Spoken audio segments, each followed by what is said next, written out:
Mga kapuso, may nahukay sa isang kuweba sa Palawan na lalong nagbigay linaw sa kakayahan ng mga sinaunang Pilipino. Base sa ilang bato, posibleng marunong nang maghabi ng basket ang ating mga ninuno. Mahigit 30,000 taon ang nakakaraan. Nakatutok si Mark Salazar. Nakaukit sa 3 batong ito ang kwento ng sinaunang Pilipino 39 to 33,000 years ago. Sa stone tools na ito kasi, may nabakas na fiber technology.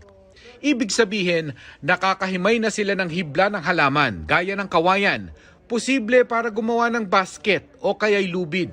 When a stone tool is being used, there are micro traces that do appear.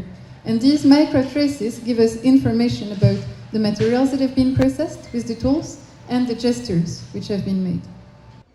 Nakita ang stone tools na ito sa Tabon Cave sa Palawan, kung saan nakita rin noong 2002 ang buto ng sinaunang Pilipinong nabuhay doon 47,000 years ago naman.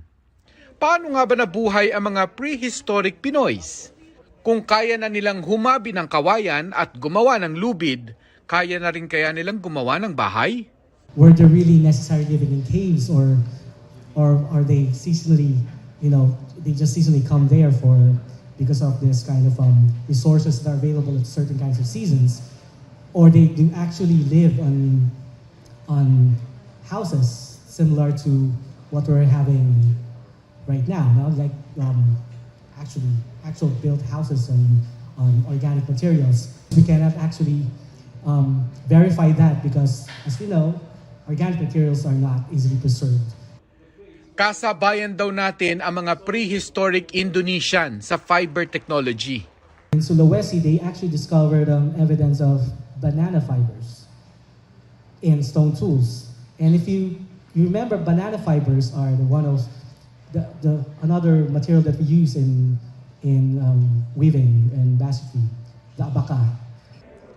Sa ibang parte ng mundo nung panahon ng ating fiber technology, medyo mas advanced na ang nagagawa ng kanilang stone tools. What else is happening?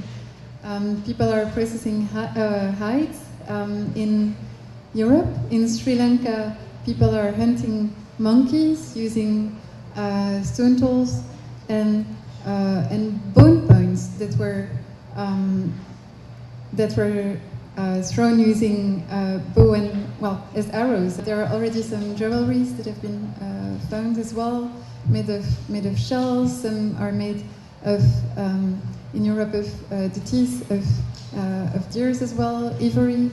You have ivory figurines as well. Napakakonte ng kwentong alam natin sa prehistoric Filipinos dahil napakamahal ng archaeological studies. Biruin mong para lang sa 3 batong ito, milyong-milyong pondo ang kailangan mula sa paghuhukay, lalo na sa laboratorio. Just to renovate a little bit what is there, SciTech is estimating that we would have to give $6,000 per microscope. We have 3 microscopes just to have the lab working. And if you want to have this kind of beautiful microscope, it costs 5 million pesos. Ito yung tinutukoy na digital electron microscope na 5 million pesos ang halaga para lang silipin ang bawat hibla ng kwento sa mga batong nahuhukay sa archaeological sites gaya ng Tabon Cave. At ang gastos na ito ay hindi natatapos hanggat hindi nabubuo ang kasaysayan ng tao. Sabi nga ni Jose Rizal, to foretell the destiny of a nation, it is necessary to open the book of her past. Para sa GMA Integrated News, Mark Salazar, nakatutok 24 oras. Good news mga kapuso! Maaari niyong mapanood ang 24 oras at iba pa naming mga newscast sa aming YouTube channel. I-click lang ang subscribe button na lalabas sa screen. Sa mga kapuso abroad, maaari niyo kaming masubaybayan sa GMA Pinoy TV at sa www.gmanews.tv.